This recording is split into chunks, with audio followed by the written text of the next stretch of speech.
जय माता दी दोस्तों। आप सभी को आने वाले चैत्र नवरात्रि की बहुत बहुत शुभकामनाएं। माता रानी का आशीर्वाद सदैव सभी पर बना रहे, इसी मंगल कामना के साथ आज की इस वीडियो में मैं आप सभी को चैत्र नवरात्रि की बहुत ही सरल और संपूर्ण पूजा विधि करके दिखाने वाली हूँ। आज की वीडियो में हम कलश स्थापना करेंगे, नवग्रहों की स्थापना करेंगे, ज्वारे बोएंगे और अखंड ज्योत जलाएंगे और पूरी स्थापना की और पूजा की विधि मैं आपको करके दिखाऊंगी, जिससे आपके मन में जो भी डाउट्स हो वो क्लियर हो जाएं। तो देखिए, नवरात्रि के दिन सुबह सवेरे स्नान आदि करने के बाद जिस जगह भी हम पूजा करेंगे उस जगह को अच्छे से साफ कर लेंगे और सबसे पहले हम चौकी लगा लेंगे। और माता रानी की चौकी जो है वो आप अपने घर के मंदिर के आसपास भी लगा सकते हैं, और अगर वहां पर जगह ना हो तो आप किसी भी ऐसी जगह पर जहां पर डिस्टरबेंस कम हो वहां आप इस चौकी को लगाएं। क्योंकि देखिए, 9 दिनों के लिए हम माता रानी की स्थापना करेंगे और एक बार चौकी लगाने के बाद 9 दिनों तक वो चौकी नहीं हिलाई जाएगी।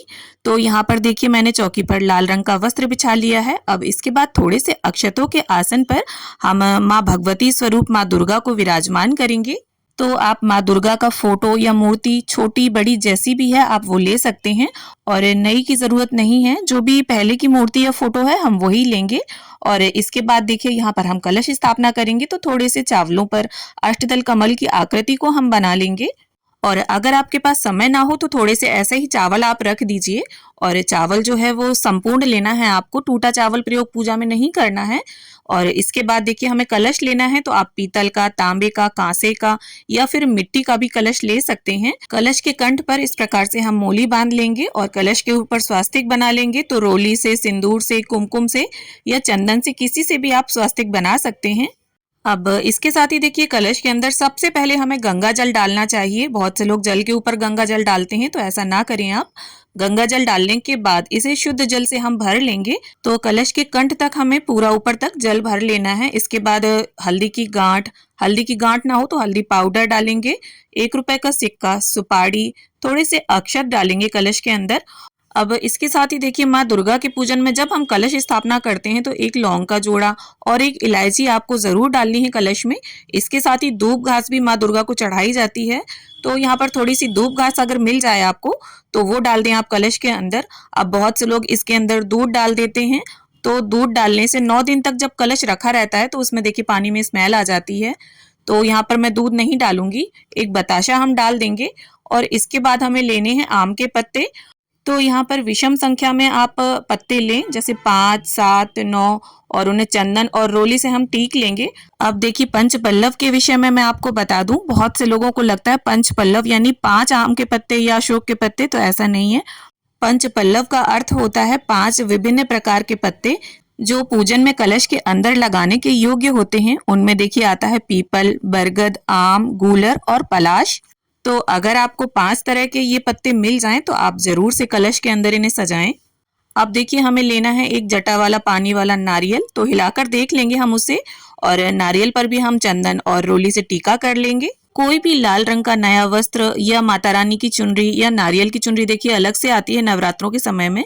और अगर चुनरी या लाल वस्त्र ना हो आपके पास तो आप सिर्फ कलावा भी लपेट सकते हैं। तो इस प्रकार से पत्तों को हम कलश के अंदर सजा लेंगे।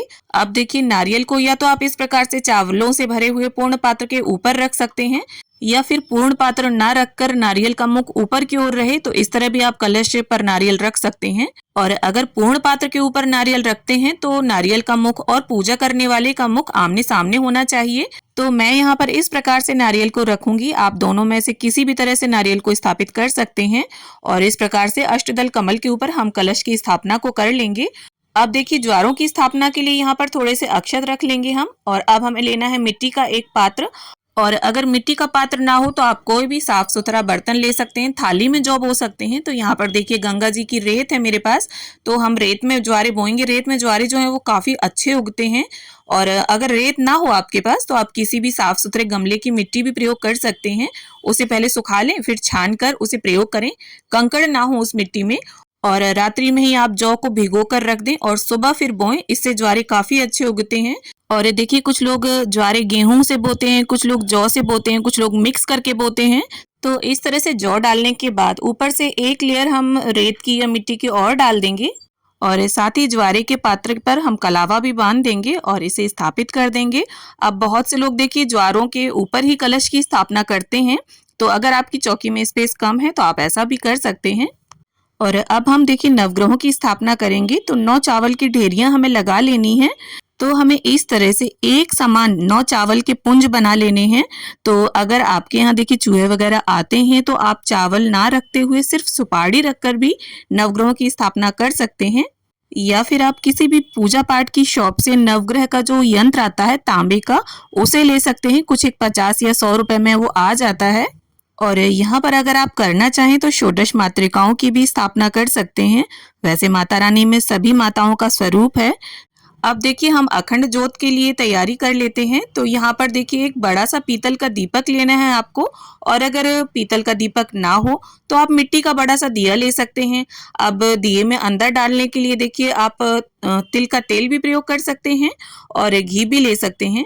इसके साथ ही देखिए यहाँ पर गणपति जी की भी स्थापना हम कर लेंगे अक्षतों पर। और फिर एक पात्र में हमें लेना है थोड़े से अक्षत, और उसके ऊपर इस प्रकार से हम अखंड ज्योत स्थापित कर लेंगे। अब देखिए जिसकी भी स्थापना हमें करनी थी उन सभी की स्थापना हो गई है यहाँ पर, और पहले दिन ही ये स्थापना की जाएगी। और यहाँ पर अखंड ज्योत के लिए मैंने तिल का तेल प्रयोग किया है और कलावे की बाती बनाई है। आप चाहें तो कलावे की जगह पर रुई और तिल के तेल की जगह पर देसी घी भी प्रयोग कर सकते हैं। अब ज्योत को प्रज्वलित करने के बाद हाथ जोड़कर माँ भगवती से ऐसी प्रार्थना करेंगे कि हे माँ दुर्गा, आप हमारे घर में 9 दिनों के लिए विराजमान हो और हमारी पूजा अर्चना को स्वीकार करें। अब गंगा जल और फूल की सहायता से स्नान की भावना से हम सभी को छींटा दे देंगे और ज्वारों पर भी जल सींच देंगे। थोड़ा सा, आपको बहुत ज्यादा नहीं भरना है, थोड़ा थोड़ा ही जल सींचना है। यहाँ पर वस्त्र की भावना से गणपति जी को हम कलावा समर्पित करेंगे, और माता रानी के लिए आप अगर चुनरी लेकर आए हैं तो माता को वो समर्पित करें। नवग्रहों को भी वस्त्र की भावना से यहाँ पर हम कलावा अर्पित करेंगे। तो मन में नवग्रहों का स्मरण करते हुए आप ये कार्य करें।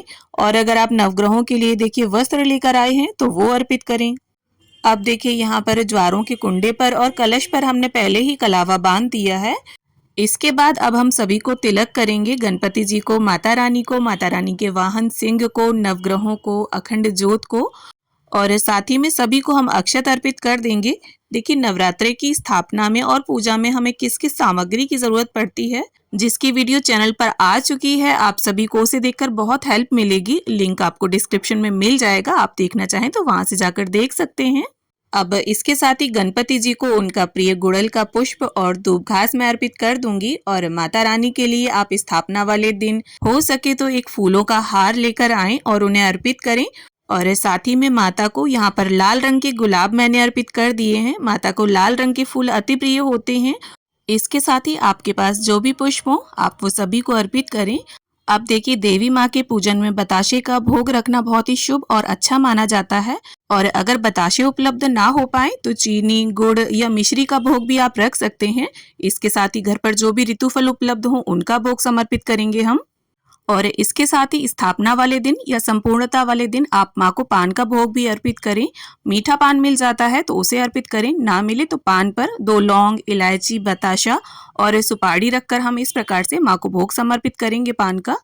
अब देखिए पूरी नवरात्रि में से किसी भी एक दिन आप इस प्रकार से माँ को श्रृंगार समर्पित करिएगा तो आप 5, 7 या 16 श्रृंगार की सामग्री भी माँ को भेंट कर सकते हैं। और माँ भगवती को यहाँ पर चुनरी हमने पहले ही उड़ा दी है। अब इसके साथ ही हमें हवन के लिए एक पात्र चाहिए होगा, तो आप इस तरह से देखिए मिट्टी की सराई ले सकते हैं और इस पर देखिए हम गाय के गोबर के उपले को जलाकर रख लेंगे। और फिर देखिए सबसे पहले हमें इसमें घी की आहुति देनी होती है, तो 5 बार 7 बार आप घी की आहुति दें। इसके बाद 2 लौंग के जोड़ों की हमें आहुति देनी होती है, और जो भी आपने भोग सामग्री अर्पित की है उसकी आहुतियाँ दें। और आहुति देते समय माँ दुर्गा के किसी भी मंत्र का उच्चारण करते रहें। और अगर आप चाहें तो बीच बीच में हवन सामग्री की भी आहुतियाँ दे सकते हैं। और यहाँ पर अगर आप चाहें तो ये जो पान हमने माँ को भोग में समर्पित किया है इसकी आहुति भी हवन में दे सकते हैं। तो इस तरह से 9, 11 या 21 आहुतियाँ देकर हम हवन को संपूर्ण करेंगे। और फिर इसके बाद प्रेम पूर्वक माँ भगवती की, गणपति जी की, कलश देव की, नवग्रहों की, सभी की आरती उतार लेंगे। और आरती संपन्न करने के बाद, हवन करने के बाद हाथ में थोड़ा सा जल लेकर हम चौकी के आसपास इस प्रकार से पानी को फिरा देंगे, आचमन कर लेंगे पूजा का और हाथ जोड़कर माँ भगवती से क्षमा प्रार्थना कर लेंगे और ऐसी विनती करेंगे कि माँ हमेशा हम पर और हमारे परिवार पर अपनी अनुकंपा बनाए रखना। तो इस प्रकार से नवरात्रि के प्रथम दिन की स्थापना और पूजा विधि हमारी संपन्न होती है।